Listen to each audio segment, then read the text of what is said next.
Hey guys, welcome to Learning Accounting. I'm Jim Abdulkabir, the founder of Learning Accounting, and this particular channel is expected to treat all related accounting issues, especially for professional accountants. So we'll be looking at courses like financial reporting, corporate reporting, or strategic business reporting for all type of exams, be it the ACCA exams or the ICANN exams or other related tertiary education exams like the masters, the postgraduate or the undergraduate issues, all those exams, we'll be looking into them. Now I would like you to watch the video and drop any questions in the comment section, and I'll be here to answer your question for you. So stay tuned and watch the video to the end. Hey, welcome back to Learning Accounting. Today we want to look at application of how to treat a right of use assets in respect to the lessee book in line with IFRS 16 lease. Now, of course, this standard is an area where a lot of people also have challenge with because it's actually a new standard. But we are here to talk about how to treat a lease arrangement. Okay, so first of all, we're going to create some assumptions just to create scenarios to be able to understand how to treat the lease. So first, I'm going to create some assumption like I've mentioned. First is the rentals. So let me have here. Let me call this my lease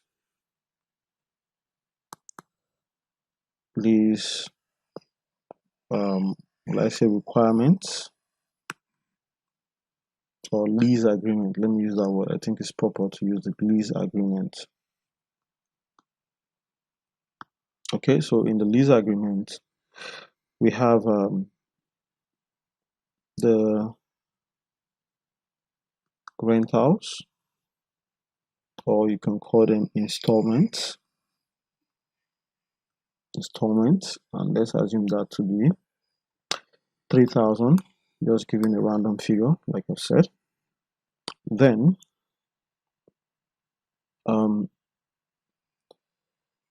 the payment period or payment type, we in this question particular session we are going to be looking at arrears. Of course, I'll do another session for advanced using the same variables we have. What do we have next? The lease period. And the lease period, we're going to assume it to be 4 years. Then interest rate implicit in the lease.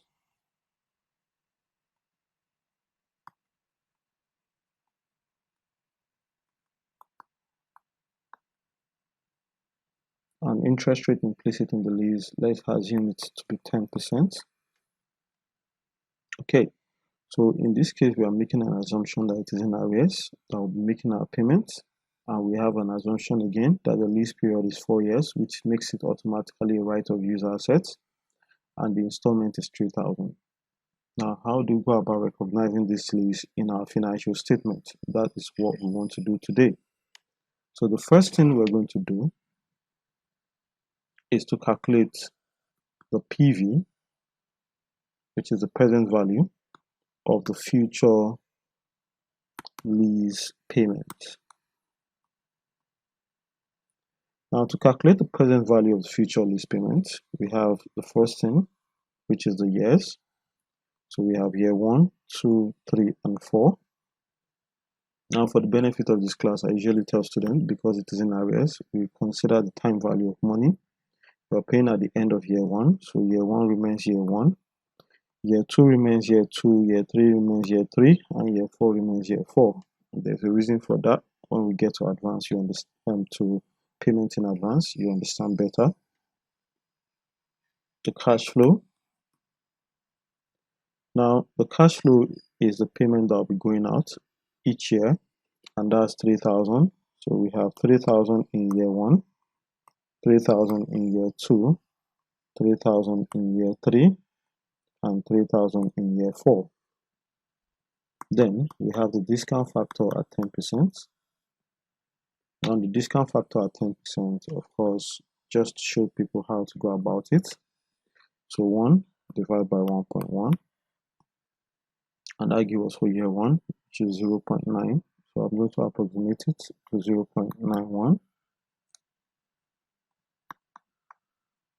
Of course, for year 2, 0.83, 0.83. For year 3, 0.75. And for year 4, we have 0.68. Then the next one is the PV. In this case, we're going to multiply it through each and every information. So we have 3,000 multiplied by 0.91, and that gives us 2,730 plus 0.83 multiplied by 3,000 again,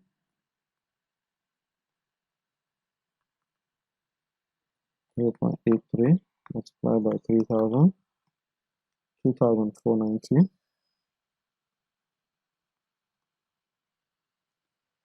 Going to do the same thing again, 0.75 times 3,000, we get 2,250. And for the last one, we have 0.68 multiplied by 3,000, and that gives us 2,040. Okay, so we're going to sum this all up. Plus 2,250 plus 2,490 plus 2,730. And here we have 9,510. So the PV of the future lease payment is 9,510. Therefore, the lease assets or the lease liability, of course, if you want to get the full details of the standard, you could subscribe for a private session with me. But the PV of the lease assets of the future lease payment is your lease assets or lease liability, as the case may be. Therefore, since it's a right of use assets, it meets the definition of assets. And the cost of the assets, let me assume year 1, 2, 3, and 4. The cost of the asset will be carrying it at 9,510. We are going to depreciate it over 4 years. 9,510 divided by 4. It is divided by 4.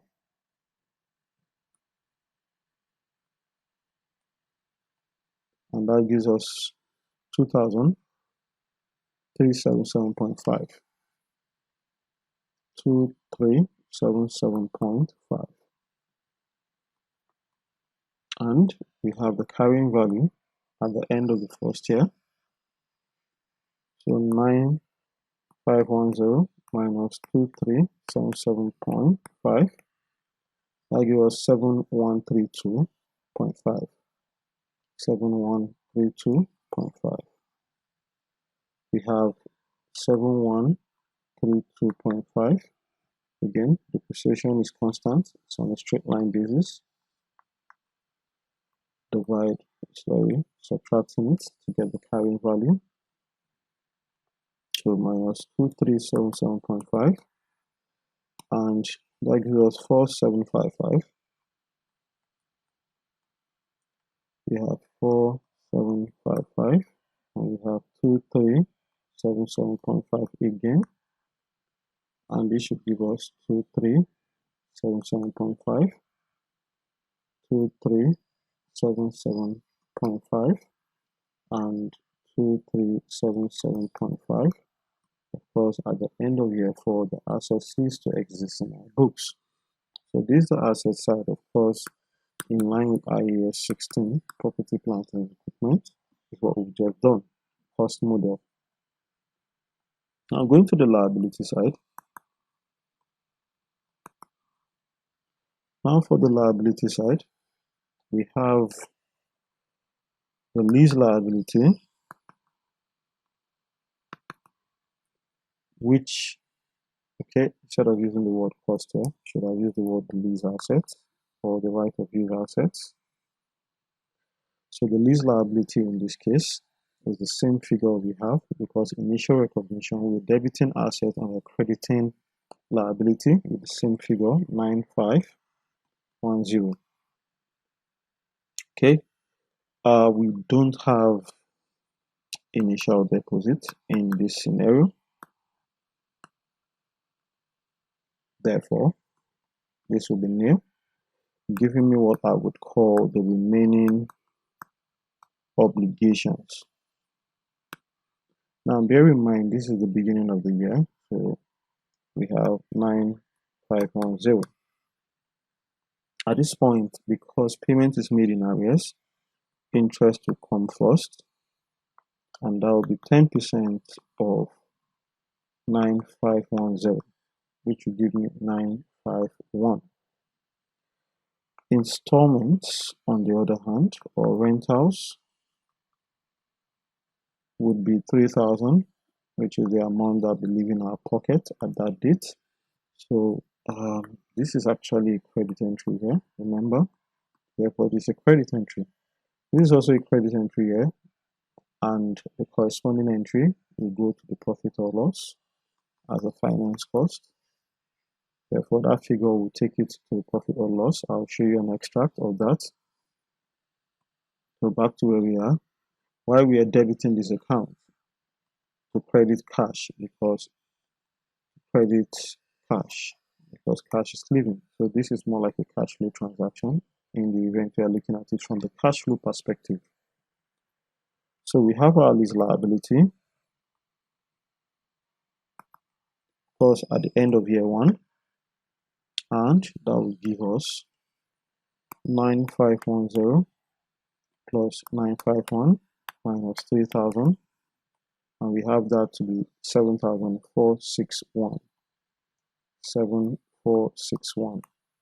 Now I usually call this my total lease obligation, because the standard parameters in line with IAS 1 separate what is within 12 months from what is more than 12 months, meaning whatever is the current liability item, you have to put it in the current liability section, and non-current liability should be more than 1 year. In that light, to be able to do the separation, I have to go a step further. And what I mean by a step further is to calculate for year 2. And to do that, we would have interest again, which is 10% of 7,461. Because I'm going to approximate again. So we have 746. And installment, like I said, or rental, which is 3,000. Bear in mind, we're already calculating for year 2. And this will give us the lease liability at the end of year 2. So that will be plus 746 minus 3,000, 5207. 5207. Now, this is my long-term lease obligation today. Long-term lease obligation today, but also my total lease obligation at year 2. But also my total lease obligation at year 2. So for year 1, as far as we are concerned, is the long-term lease obligation. For year 2 is the total lease what? Obligation. And the difference between these two, so will give us the short-term lease obligation, which would be 7,461 minus 5,207, and this will give us 7,461 minus 5,207, 2254, 2254. So that will go to current liabilities. Again, like I said, I'm going to show us an extract, so you'll be seeing how we're going to post in the figures. Now moving forward, now we've gotten total lease obligation for year 2, so we have to calculate a step further for year 3. And again, we have interest, which is 10% of 5207, and that will be 521 approximately. Installment again, we have it to be 3000, and this will give us a lease liability at the end of year 3.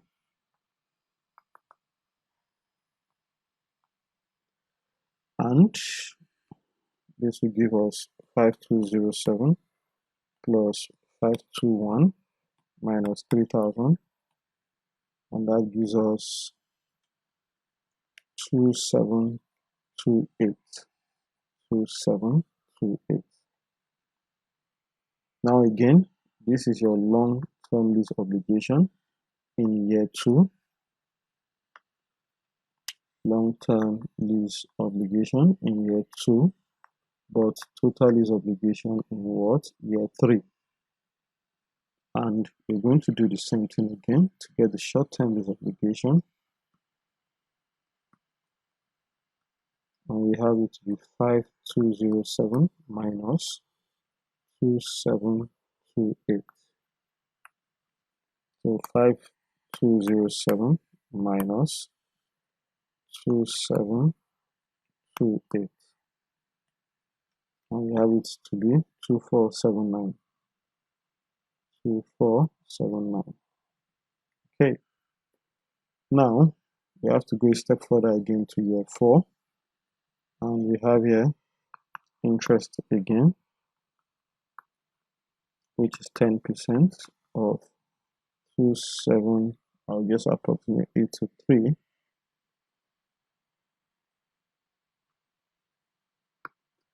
And 2728 here. 27, because if I leave it at 272, I think I should have it as a total figure with installments of 3000. Therefore, by the end of year 4, we would have no more lease liability because we assumed we would have paid up our obligations. So let's confirm the figures.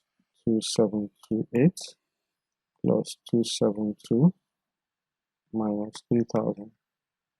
Of course, that's 0 at the end of year 4. Again, this is your long-term lease obligation. Long-term lease obligation in year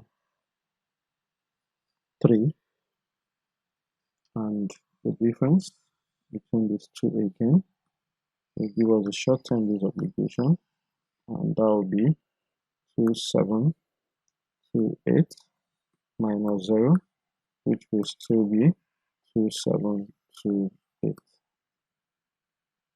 So if you look at this, what we've done here briefly is in the profit or loss extract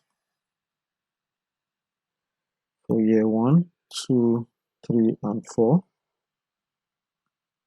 We have depreciation charge. So I need to abbreviate my depreciation word. 2377.5, 2377.5, 2377.5,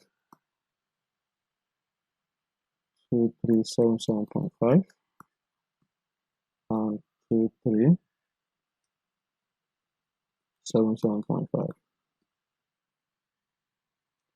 We have a finance cost from the lease transactions. Year 1, we have it to be 951.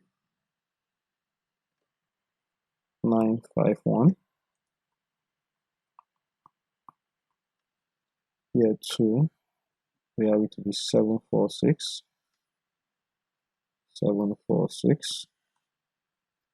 Year 3, we have it to be 521.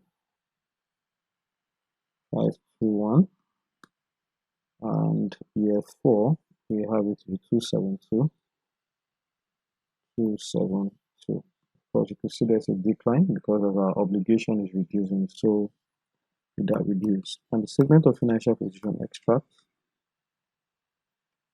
we have assets, non-current assets, lease assets. Of course, year 1, 2, 3, and 4 as well. We just be picking back the figures we have above. So 7132.5, 7132.5.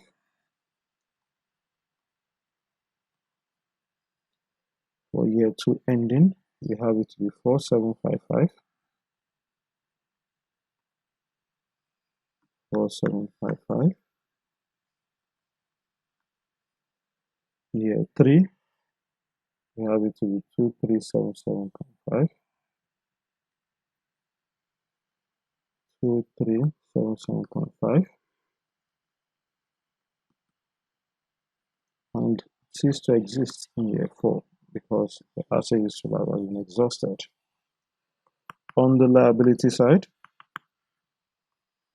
we are going to have non-current liability, lease liability, and current liability. We also have lease liability. For year 1, we have 5207 and 22454. 5207 and 2254. So that's what we have in year 1. In year 2, we have 2728. We have 2728 and 2479. 2728, 2728, and 24. Let me be sure. 79. Year 3, of course, we have 0 and 2728. Just to show you. So we have 0 and 2728. And again, cease to exist at the end of the lease period. So what we just done now, class, is just quickly looking at the implication of lease when we consider arrears type of payment. And the first thing we did was to look at the PV of how to calculate the PV of the future lease payments, and then looked at the assets section, how it should be treated.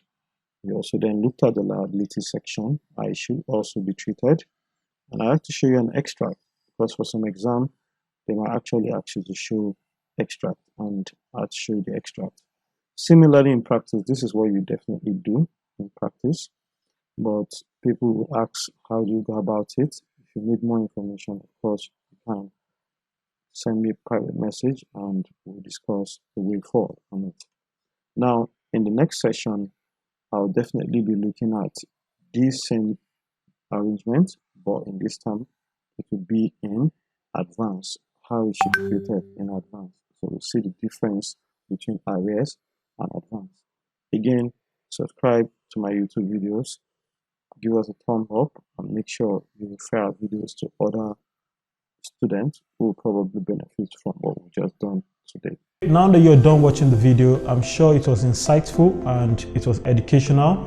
Make sure you subscribe on our YouTube channel and like our videos, and also share these videos with other friends who might likely have the same exam as you. And I'm sure we'll be seeing again in another session. This is Learning Accounting.